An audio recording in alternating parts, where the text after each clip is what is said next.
ശരി, ഇന്നലെ അന്തരിച്ച പ്രമുഖ നടൻ ഇപ്പോഴും യഥാർത്ഥത്തിൽ ഉൾക്കൊള്ളാനായിട്ടില്ല. പ്രേക്ഷകരെ സംബന്ധിച്ചിടത്തോളം അദ്ദേഹം ഇനി ഓർമ്മയാണ് എന്നുള്ള ഒരു യാഥാർത്ഥ്യം. പൊതുദർശനം പുരോഗമിക്കുകയാണ്. സംസ്കാര ചടങ്ങുകളൊക്കെയും ഇന്നാണ് നടക്കാനിരിക്കുന്നത്. ഇപ്പോൾ സിന്ദൂരി കൂടുതൽ വിവരങ്ങളുമായി ന്യൂസ് ഡെസ്കിൽ നിന്നും ചേരുന്നുണ്ട്. സിന്ദൂരി, പൊതുദർശനം പുരോഗമിക്കുന്നു. സംസ്കാര ചടങ്ങുകൾ ഇന്നാണ് അദ്ദേഹത്തിൻ്റെത് എന്നതാണ് മനസ്സിലാക്കുന്നത്. ക്രമീകരണങ്ങളൊക്കെയും എങ്ങനെയാണ്? സ്വാഭാവികമായും നമുക്കറിയാം, ആദരാഞ്ജലികൾ അർപ്പിക്കാൻ ഒരു നീണ്ട നിര, പ്രേക്ഷകരുടെ മാത്രമല്ല രാഷ്ട്രീയ രംഗത്തും വളരെ പ്രമുഖനായ ഒരു സാന്നിധ്യമാണ്. ആ നിലയ്ക്കും ഉൾപ്പെടെ ഒരു നീണ്ട നിര തന്നെ ഉണ്ടാകും. എങ്ങനെയാണ് ഇപ്പോൾ ക്രമീകരണങ്ങളൊക്കെയും? തീർച്ചയായിട്ടും കവി പറഞ്ഞ പോലെ തന്നെ അക്ഷരാർത്ഥത്തിൽ ഇപ്പോൾ കോയമ്പേടുള്ള പാർട്ടി ആസ്ഥാനത്തേക്ക് ജനലക്ഷങ്ങളുടെ ഒരു ഒഴുക്കാണ് നമുക്ക് കാണുവാൻ സാധിക്കുന്നത്. കാരണം എന്താണെന്ന് വെച്ചാൽ അവരെ സംബന്ധിച്ച് ഒരു സിനിമാ നടൻ എന്നതിനേക്കാൾ ഉപരി അവരുടെ രാഷ്ട്രീയ നേതാവായിരുന്നു.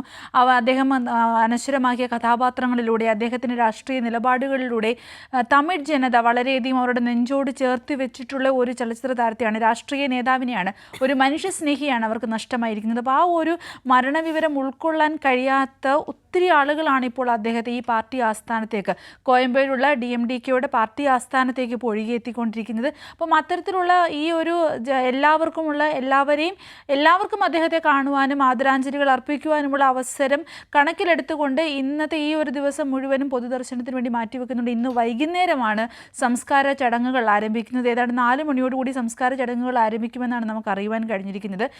തമിഴകത്തിനെ സംബന്ധിച്ച് പറയുകയാണെങ്കിൽ അവരുടെ ചലച്ചിത്ര താരങ്ങളെല്ലാം തന്നെ അവരെ സംബന്ധിച്ച് അവരുടെ ജീവിതത്തോട് വളരെയധികം അടുത്ത് നിൽക്കുന്നവരാണ്. ഇപ്പോൾ ഓരോ പ്രാവശ്യം നമ്മൾ കണ്ടിട്ടുള്ളതാണ്. ഇപ്പോൾ MGR ആണെങ്കിലും ജയലളിതയാണെങ്കിലും കരുണാനിധി ആണെങ്കിലും ആരൊക്കെ അവരുടെ ആ ഒരു ജീവിതത്തിൽ നിന്ന് മാറിപ്പോയിട്ടുണ്ടോ അവരെ യാത്രയയക്കുന്നത് തമിഴകം അവരുടെ എല്ലാവിധ സ്നേഹവും അവർക്ക് അർപ്പിച്ചുകൊണ്ടാണ്. അപ്പോൾ ആ ഒരു കാഴ്ച തന്നെയാണ് തമിഴകത്ത് നിന്നും തമിഴ്നാട്ടിൽ നിന്നും നമുക്ക് വിജയകാന്തിൻ്റെ കാര്യത്തിലും കാണുവാൻ സാധിക്കുന്നത്. ഇപ്പോൾ ഈ ഒരു ഇന്നലെ രാവിലെയോടുകൂടിയാണ്, ഏതാണ്ട് 9 മണിയോടുകൂടിയാണ് അദ്ദേഹത്തിന് അന്ത്യം സംഭവിച്ചത്. ആ ഒരു വാർത്ത പുറത്തു വന്നതോടുകൂടി തന്നെ ആ വാർത്ത അംഗീകരിക്കാൻ കഴിയാത്ത രീതിയിലുള്ള ഒരു പ്രതികരണങ്ങളായിരുന്നു തമിഴ് ജനതയുടെ ഭാഗത്തു നിന്ന് നമുക്ക് കാണുവാൻ സാധിച്ചിരുന്നത്. അപ്പം അത്രയധികം വികാരനിർഭരമായ രംഗങ്ങൾ വളരെയധികം നമുക്ക് അവിടുന്ന് കാണുവാൻ സാധിച്ചു.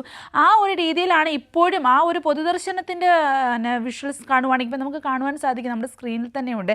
അവർ പരസ്പരം ഈ കാണുന്നവരെ ഈ DMDKയുടെ അണികൾ മാത്രമല്ല, തമിഴ് ജനതയിലെ സാധാരണക്കാരായ ഓരോരുത്തരും അദ്ദേഹത്തിൻ്റെ കഥാപാത്രങ്ങളിലൂടെ, അദ്ദേഹത്തിൻ്റെ സിനിമകളിലൂടെ അദ്ദേഹത്തെ സ്നേഹിച്ച ഓരോരുത്തരും, മറ്റു പാർട്ടിക്കാരാണെങ്കിൽ കൂടിയും അദ്ദേഹത്തിന് താരത്തിനെ വിട നൽകുന്നത് വളരെയധികം വേദനാജനകമായ കാഴ്ചയിലൂടെയാണ്. പൊട്ടിക്കരഞ്ഞുകൊണ്ടാണ് തമിഴകം വിജയകാന്തിന് യാത്രാമൊഴിയേകുന്നത്. അപ്പോൾ ഈ ഒരു പൊതുദർശനത്തിന് വേണ്ടിയിട്ടുള്ള ഇപ്പോൾ DMDKയുടെ കോയമ്പേടുള്ള ആസ്ഥാനത്താണ് ഇപ്പോൾ അദ്ദേഹത്തിൻ്റെ മൃതദേഹം പ്രദർശിപ്പിച്ചിരിക്കുന്നത്. ആ ഒരു മൃതദേഹത്തിന് ആദരാഞ്ജലികൾ അർപ്പിക്കുവാനും അദ്ദേഹത്തെ ഒരു നോക്ക് കാണുവാനും ജനലക്ഷങ്ങളാണ് അവിടേക്ക് എത്തിക്കൊണ്ടിരിക്കുന്നതാണ് നമുക്ക് അറിയുവാൻ സാധിക്കുന്നത്. ഇതിൽ തന്നെ പ്രമുഖരായ ധാരാളം ആളുകളുണ്ട്. തമിഴ് സിനിമാ ലോകം ഈ ഒരു ആസ്ഥാനത്തേക്ക് എത്തുകയും അദ്ദേഹത്തിന് ആദരാഞ്ജലികൾ അർപ്പിക്കുകയും ചെയ്യുന്നുണ്ട്. ഇപ്പോൾ കഴിഞ്ഞ ദിവസം തന്നെ ഇന്നലെയൊക്കെ സോഷ്യൽ മീഡിയയിൽ വളരെയധികം വൈറലായ ഒന്നായിരുന്നു നടൻ വിശാൽ. അദ്ദേഹം പുറം നാട്ടിലാണ് ഇപ്പോൾ ഉള്ളത്. വിജയകാന്തിന് ആദരാഞ്ജലികൾ അർപ്പിക്കുവാൻ അല്ലെങ്കിൽ അദ്ദേഹത്തിനോടൊപ്പം ഈ പൊതുദർശന സമയത്ത് കൂടെ നിൽക്കുവാൻ സാധിക്കാത്ത കാര്യം വളരെയധികം വികാരനിർഭരമായിട്ടാണ് വിശാൽ സോഷ്യൽ മീഡിയയിലൂടെ പങ്കുവച്ചത്. ഇങ്ങനെ വിജയകാന്ത് എന്ന നടനിലൂടെ അദ്ദേഹത്തിനോടൊപ്പവും അദ്ദേഹത്തിൻ്റെ കൂടെ വർക്ക് ചെയ്തിട്ടുള്ളതും അദ്ദേഹത്തിനെ ആരാധിച്ചിട്ടുമുള്ള ഒത്തിരിയധികം ആളുകൾ ഈ ഒരു അവസരത്തിൽ ആദരാഞ്ജലികൾ അർപ്പിച്ച് രംഗത്ത് വന്നിട്ടുണ്ട്.